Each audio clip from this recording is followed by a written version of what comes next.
Magandang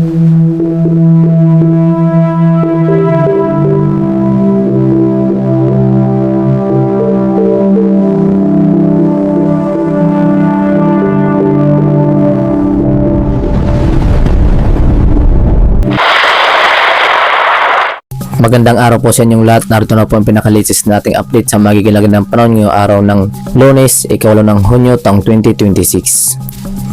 Base nga po sa ating pinaka-latest satellite image, ang bagyong Esther na ating monitor sa labas ng ating Philippine Area of Responsibility ay kasalukuyan na nga po itong lumabas na ng ating Tropical Cyclone Information Domain. Samantala, ang kasunod nga po nitong bagyo sa may silang bahagi ng ating bansa na kung saan base nga po sa ating pinakahuling ulat panahon na kung saan taglay nito ang lakas na hangin na umabot sa 89 km per hour, samantalang may pagbugso iyon na umabot sa 117 km per hour, na kung saan kasalukuyan nga po itong nag-intensify or lumakas pa, na kung saan taglay na nito ang lakas na hangin na umabot sa 95 km per hour, samantalang may pagbugso naman na umabot sa 125 km per hour. Habang kumikilos naman nga ito pahilagang kanluran sa bilis na 5 km per hour. Na kung saan nga po bagya nga pong mabagal ang kanyang pagkilos, kaya naman inaasahan po natin na medyo matagal po ito dito sa may silang bahagi ng ating Philippine Area of Responsibility. Na kung saan nga po habang ito ay papalapit ng ating Philippine Area of Responsibility ay posible pa itong lumakas into typhoon category. Kaya naman lubos po natin pinaghanda ang ating mga kababayan sa posibilidad na epekto nitong bagong bagyo sa may silang bahagi ng ating bansa. Samantala, para naman sa magiging track nitong bagyo sa may silang bahagi ng ating bansa, makikita nga po natin na posible nga itong pumasok ng ating Philippine Area of Responsibility. Na kung saan kapag ito ay pumasok ng ating Philippine Area of Responsibility at ganap pa rin na bagyo, ay bibigyan po natin ito sa local name na bagyong Francisco, ang pang-anim na bagyo na posibleng mabuo ngayong 2026. Na kung saan nga po makikita nga po natin sa pinaka-latest track sa bagyong ating minomonitor sa labas ng ating Philippine Area of Responsibility, na kung saan posible nga itong maglandfall dito sa may silang bahagi ng Visayas. Sa lugar po yan ng Eastern Samar, patungo po yan dito sa may area ng Biliran, Masbate, Romblon, Oriental Mindoro, Occidental Mindoro, bago makalabas ng ating bansa or makatawid ng ating bansa. Kaya naman lubos po natin pinaghahanda ang ating mga kababayan dahil sa posibleng mga banta ng pagba at pagguho ng lupa, dahil sa inaasahan po natin ng mga pag-ulan sa pagdaan nitong bagong bagyong ating minomonitor. Na kung saan po ang ating mga nabanggit na lugar ay siyang posibleng daanan ng sentro ng panibagong bagyong ating minomonitor sa may silang bahagi ng ating bansa. Na kung saan kahit hindi po tayo ang pinakadaanan ng sentro ng bagyo, inaasahan po natin na base nga po sa ating pinaka-track na sakop ng cone of probability, hagip pa rin po tayo ng mga hangin. Na kung saan inaasahan po natin ang mga malakas na hangin at mga malakas na mga pag-ulan sa pagdaan nitong bagyo. Kaya naman maging alerto at updated po tayo sa mga panibago naming ulat panahon na aming ilalabas ukol dito sa bagong bagyo sa may silangang bahagi ng ating bansa. Na kung saan nga po hagip nga po nito ang area ng Luzon, Visayas and Mindanao, na kung saan may kita nga po natin dyan na hagip nga po ng tinatawag natin na radius na sakop ng hangin. Kaya naman asahan din natin ang mga pag-ulan at mga bugso-bugsong hangin dulot ng panibagong bagyong ating minomonitor, na kung saan kung ito ay pumasok ng ating Philippine Area of Responsibility at ganap pa rin na bagyo, ay bibigyan po natin ito sa local name na Francisco. Na kung saan kung makikita nga natin ang latest track, may halintulad nga po natin ito sa bagyong Yolanda, na kung saan dito nga po ito dumaan ang bagyong Yolanda dito sa may silangang bahagi ng Visayas patungo naman dito sa may kanlurang bahagi ng ating bansa, na kung saan may tulad po natin ang pinaka-track nitong bagyong ating monitor. Na kung saan nga po base nga po sa ating pinaka-climatological track sa buwan ng Hunyo, na kung saan mayroon po tayong senaryo na papasok ng ating Philippine Area of Responsibility at lalapit dito sa may silangang bahagi ng Luzon bago tuluyan kumilos pahilagang silangan, na kung saan magkukurb nga po ang kanyang pagkilos. Yan po yung pinakaunang senaryo. Samantala, mayroon tayong pangalawang senaryo na posible nga pong pumasok ang ating Philippine Area of Responsibility at maglandfall dito sa may area ng Bicol Region, patungo dito sa may area ng Quezon, Laguna, Cavite at Metro Manila, na kung saan talabas dito sa may area ng Zambales, bago makatawid ng ating bansa. Yan po yung pinaka-senaryo sa buwan ng June kung saan tumatawid ang mga bagyong nabubuo dito sa may ating bansa. Na kung saan posible nga rin po dito sa may silang bahagi ng Visayas, dito po yan sa may area ng Samar, Biliran, Masbate at Romblon, sa lugar ng Oriental Mindoro, Occidental Mindoro ang pinaka posibleng daanan ng sentro ng bagyo.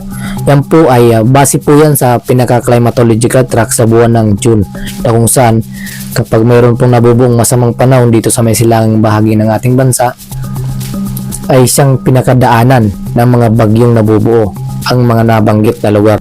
Kaya naman maging alerto lang po tayo sa mga posibleng pagbabago sa lagay ng ating panahon. Kaya naman maging alerto at updated lang po tayo sa mga panibago naming ulat pa naming ilalabas. Kung saan posible pang magbago ang track nitong bagyong ating minomonitor. At para naman sa magiging lagay ng panahon ngayong araw dito sa Luzon, inaasahan pa rin po natin makakaranas pa rin ng maulap na papuri na sinasamahan ng mga pagkulog at pagkidlat, lalong-lalo na dito sa may area ng kanlurang bahagi ng Luzon. Especially dito sa may Ilocos Norte, Ilocos Sur ay inaasahan po natin makakaranas pa rin ng mga maulap na paporin at mapagkulog at pagkidlat na sinasamahan ng mga pag-ulan. Kaya naman posible nga rin po makaranas pa rin ng 50 hanggang 100 mm na mga pag-ulan na posible pa nga rin pong magdulot ng mga pagbaha sa mga mababang lugar at pagguho naman ng lupa sa mga bundok na lugar. Kung saan lubos pa rin po natin panag-iingat at pinaghahanda ang ating mga kababayan, lalong-lalo na sa mga mababang lugar na kung saan nga po nagbabanta pa rin ang mga pagbaha dahil sa mga nakaraang pag-ulan na ating naranasan, kung saan mas prone na tayo sa mga baha dahil sa mayroon na po tayong tinatawag na saturated na lupa.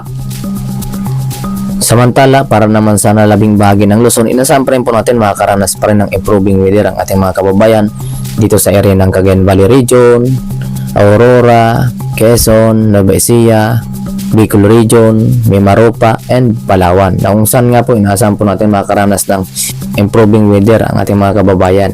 Na kung saan maaliwalas na panahon ang ating inaasahan. Kaya naman, kaya ugaliin pa rin pong uminom na maraming tubig upang maging hydrated po ang ating mga pangangatawan, upang makaiwas po tayo sa epekto nitong banta ng mainit na temperatura. Na kung saan nga po mayroon po tayong inaasahan na agwat ang temperatura dito sa may Tuguegarao na umaabot sa 34 degrees Celsius. Samantalang dito naman sa may Legazpi, 34 degrees Celsius naman ang ating inaasahang agwat ang temperatura. Na kung saan nga po bagya nga pong mas mataas nga po ang temperatura, na kung saan asahan po natin ang malinsangan na panahon. Samantalang dito naman sa may Lawag, 31 degrees Celsius, Baguio 23 degrees Celsius, Metro Manila 31 degrees Celsius, Tagaytay 29 degrees Celsius ang ating inasahang agwat ng temperatura. At para naman sa magiging lagay ng panahon dito sa may Palawan, Visayas, and Mindanao, inasahan po natin makakaranas pa rin ng improving weather. Na kung saan lubos pa rin po natin pinag-iingat at pinaghahanda ang ating mga kababayan sa mga localized thunderstorm, na kung saan nagdudulot nga rin po ng mga localized thunderstorm ang hanging habagat, na kung saan patuloy pa rin na umiiral dito sa may kanlurang bahagi ng ating bansa. Kaya naman lubos pa rin po natin pinaghahanda ang ating mga kababayan sa mga banta ng mga localized thunderstorm, na siyang nagdudulot nga rin po yan ng mga biglaang boost ng pag-ulan, na kung saan nga po kapag natapat sa inyo ang fully developed na cloud cluster o yung mga kaulapan, na siyang magdudulot yan ng mga biglaang boost ng mga pag-ulan. Kaya naman ugaliin pa rin pong maging alerto at ugaliin magdala ng panangga lamang sa mainit na sikat ng araw tulad ng payong at para sa biglaang boost ng mga pag-ulan, lalong-lalo na pagsapit ng hapon at gabi. At para naman sa magiging agwat ang temperatura dito sa may Puerto Princesa, 32 degrees Celsius, Calayan Islands 32 degrees Celsius ang ating inasang agwat ng temperatura, na kung saan maliwalas po ang ating inasang panahon sa area ng Palawan. Samantalang dito naman sa may Visayas, sa halos buong Visayas, inasahan din natin nakakaranas ng improving weather, na kung saan mababa ang tsansa ng mga pag-ulan sa nasabing area. Ngunit maging alerto lang po sa mga localized thunderstorm, na kung saan magdudulot nga rin po yan ng mga biglaang buhos ng mga paulan, lalong-lalo na po pagsapit ng hapon at gabi. Na kung saan kapag mayroon po tayong namamata ng mga cloud cluster o yung mga kumpul na mga kaulapan at fully developed, asahan po natin na posible nga iyon magbuhos, biglaang magdulot ng mga pag-ulan sa inyong lugar. Kaya naman maging alerto at ugaliin pa rin magdala ng payong upang mayroon po tayong panangga lamang sa matinding sikat ng araw at bigla ang buhos ng mga pag-ulan. Para naman sa maging agwat ang temperatura dito sa may Tacloban, 32 degrees Celsius ang ating inasang agwat ng temperatura. Iloilo, 32 degrees Celsius. Cebu, 33 degrees Celsius. Samantalang para naman sa maging lagay ng panahon dito sa buong bahagi ng Mindanao, inaasahan po natin ang good weather or improving weather ang ating inaasahan sa halos buong Mindanao. Na kung saan, maging alerto lang po tayo sa mga localized thunderstorm dito sa may area ng Sorsogon, kabilang ang Bangsamoro. Inaasahan po natin makakaranas ng bigla ang localized thunderstorm. Sa mga nasabing iyan, lalong-lalo na po yan pagsapit ng early morning and then pagsapit ng hapon at gabi. Dahil po yan sa epekto pa rin ng hangin habagat na patuloy pa rin na umiiral at mga localized thunderstorm. Kung saan, may inasahan po tayong agwat ang temperatura dito sa may Davao na umaabot sa 34 degrees Celsius, Cagayan de Oro 32 degrees Celsius, Zamboanga Peninsula 35 degrees Celsius ang ating inasang agwat ng temperatura. At para naman sa magiging lagay ng panahon dito sa ating seaboard, sa kasalukuyan nga po wala po tayo nakataas na gale warning sa kahit anong baybay ng ating seaboard. Ngunit maging alerto pa rin po tayo sa biglaang taas na mga pag-alon, lalong-lalo na dito sa may area ng Batanes and Babuyang Group of Islands dahil po yan sa epekto ng mga localized thunderstorm isang nagdudulot ng mga biglaang taas na mga pag-alon dahil sa localized thunderstorm na epekto po yan ng hanging habagat na kung saan nagdudulot nga po ang hanging habagat ng mga cloud cluster at localized thunderstorm sa nasabing area. Kaya naman asahan pa rin po natin ng biglaang taas na mga pag-alon. Kaya naman maging alerto pa rin po tayo at ugaliin na maging updated sa mga bagong ulat panahon na aming ilalabas.